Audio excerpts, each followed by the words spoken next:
Hello everyone, my name is Speedy and I'm from the Deakin Information Security Club, and today I'm going to be doing a little tutorial on how to set up VirtualBox as well as get Kali running, or really whatever VirtualBox you want.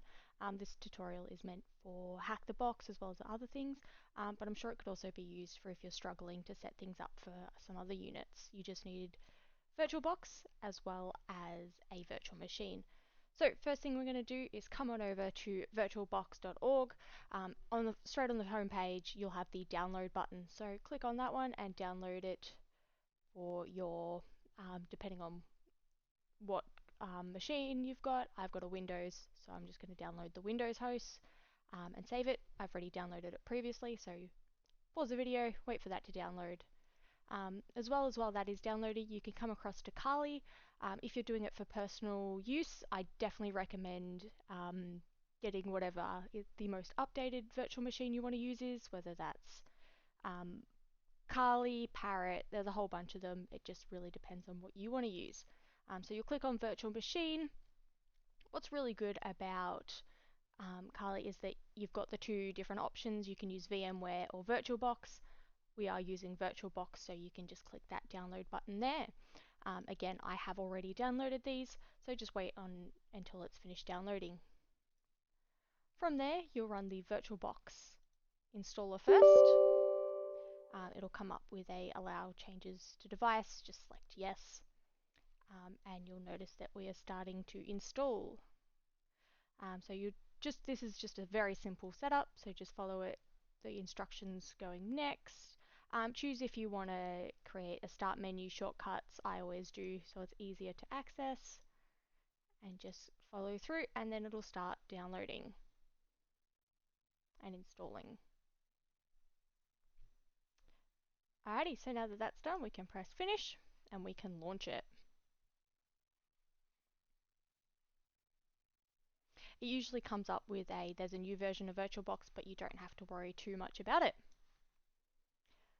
Alrighty, so you've noticed that I've had it previously installed.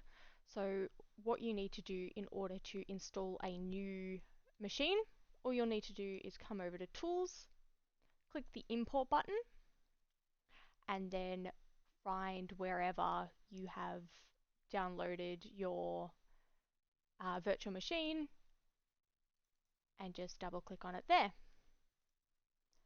Hit Next and then Import down the bottom.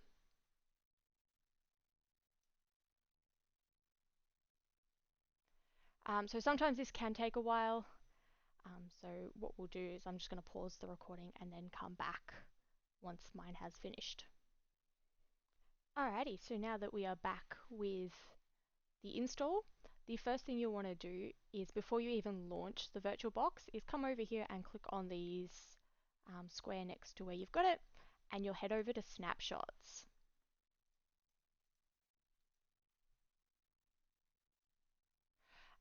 From there, you'll want to take a snapshot and call this one master copy.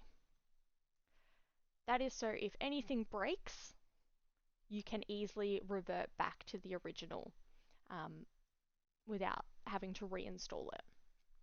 Alrighty, from there we're going to go start and we'll boot up our virtual machine for the first time.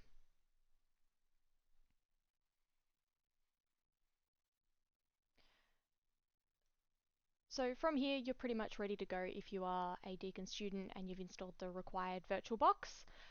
Because this is a personal use one, I'll go through a couple of commands to show you how I perform updates to ensure the machine is ready to use. Alrighty, so username and password for Kali virtual machine is Kali and Kali.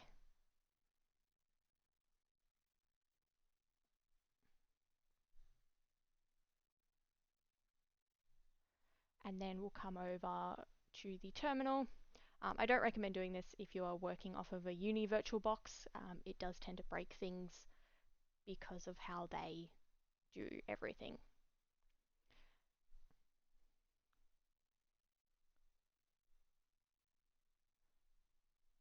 If your terminal's too small for you to read when you open it, you can just press Control Shift and the plus button and that'll zoom it in for you. So what we're going to do is sudo apt get update, and then enter the password Kali, and that'll start updating everything for the machine ready to use.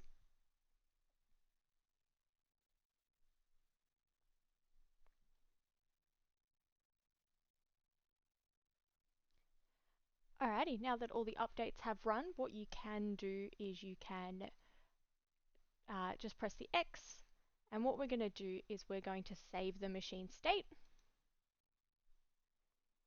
as it is, so wait for that to save. And what I like to do from here is take a snapshot and call it updated.